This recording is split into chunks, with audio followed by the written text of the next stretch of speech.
we're talking about capacity this go around, and maybe we could just start real quick. Like, I think people don't really understand a lot of times what capacity means. Like, quick explanation. So, talked about this in a previous podcast where we all kind of defined it probably a little bit differently, but how I defined it, at least for my time competing, was I wanted to define it as how capable are you at moving at a given percentage for an extended period of time. Mm-hmm.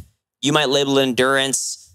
I don't really like that word too much because that the nomenclature tends to speak to like, oh, I'm a skinny guy running 26 miles. Mm-hmm. Like, I could say, hey, I want to build Aaron's capacity to be able to pick up a 200-pound sandbag in 5 minutes, right?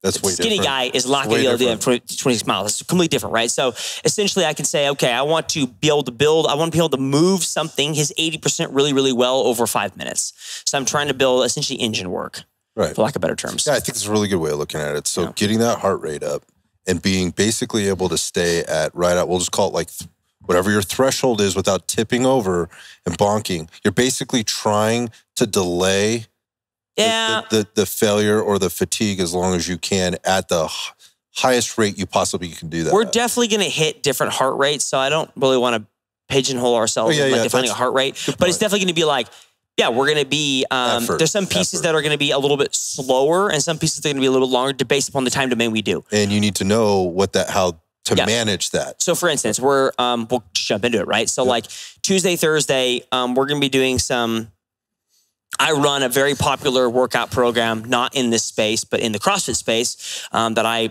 lovingly accidentally called Morning Mono. Mono standing for monostructural.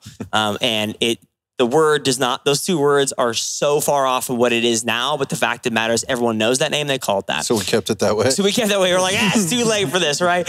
And so the concept behind it is I was competing in training for the CrossFit Games, and I wanted to get a session in to improve myself from an aerobic capacity perspective on machines. Run, row, bike, ski, blah, blah, blah. Okay.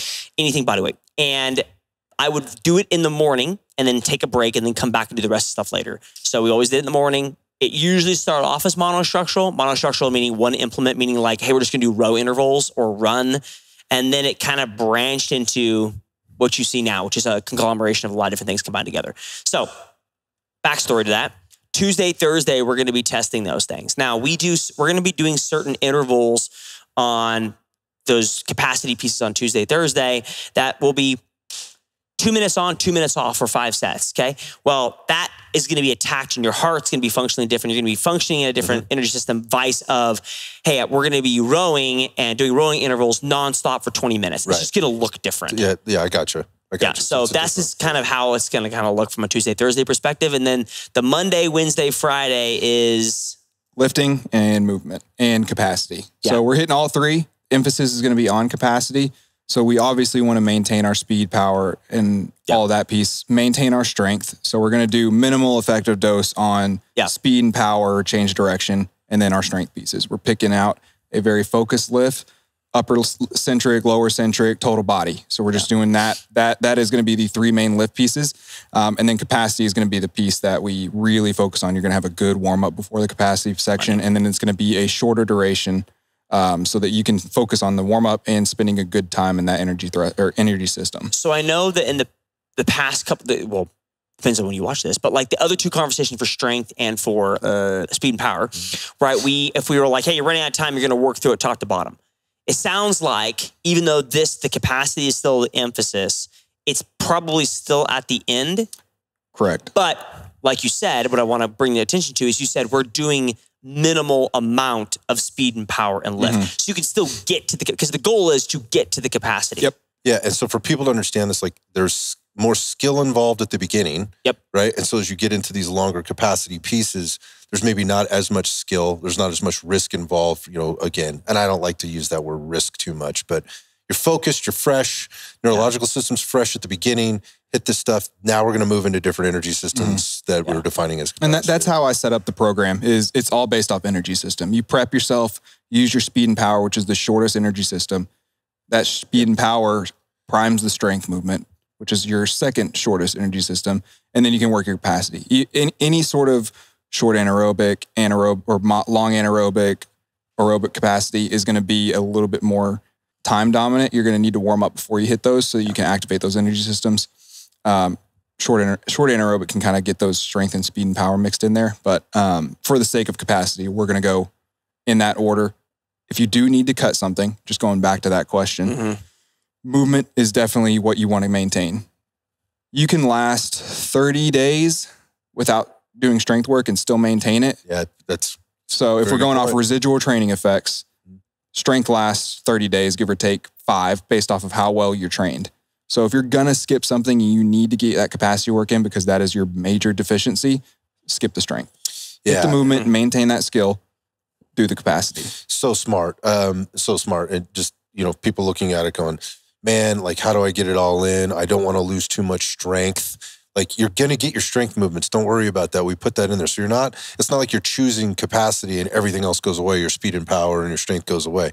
Again, this is an emphasis-based thing. Emphasis, not bias. And for you people that are like, oh, I heard what he said there about all the different energy systems. Like, I kind of know about that, but I don't really understand. Chill. We'll dig into that later. These two guys will do that conversation. I'll just sit back and watch. We'll have, we can have an in-depth conversation about that if you want. But that's not what the big pieces to take away are.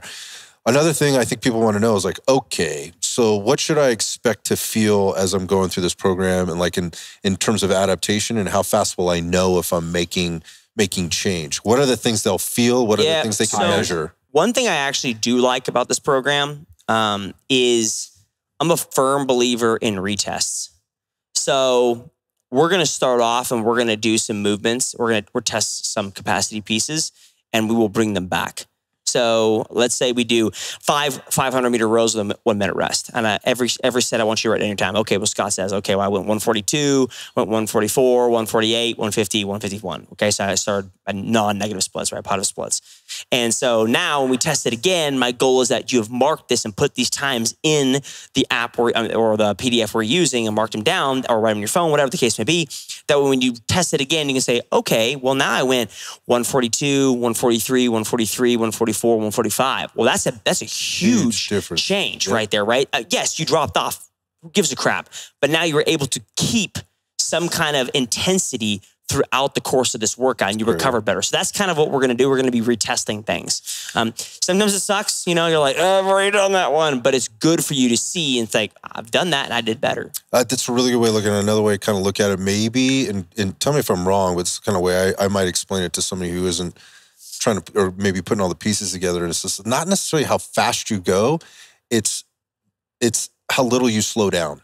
Yeah. Right. And how much you're able to maintain, obviously at that 80%. So it's not getting it done as fast as you can. It's getting as much done as you can in the time that you're given to get it done in at that 80%. Yep, for sure. Anything else you want to say about the capacity program in terms of what people should expect and how they should feel and how they might measure this? This one's going to suck, I think, the most. Yeah. But I'm excited to see have people see it. I think, like we talked about in the previous one, I think this will probably be your most popular, but I think it's the one that, like we talked about, the one people need the least. The speed and power is probably the most proficient, the most needed one. But I think, unfortunately, the capacity one will be popular. Nothing wrong with that, right? But because it sucks. Yeah, because it sucks in a way like you're gonna feel this one. It fits a little bit more like the hard charger. Yeah, for sure. And the other thing to remember is that, like, if you're doing the speed and power program, you're getting some capacity in there. Same with the strength program, but we're not emphasizing it. So anyway, the more important thing is like to understand the nuance and how they put it together. Yes, it's going to suck, but understand that if you follow the program, right, you are going to get a result in a very smart, proven out way. So go check out the IEP capacity program.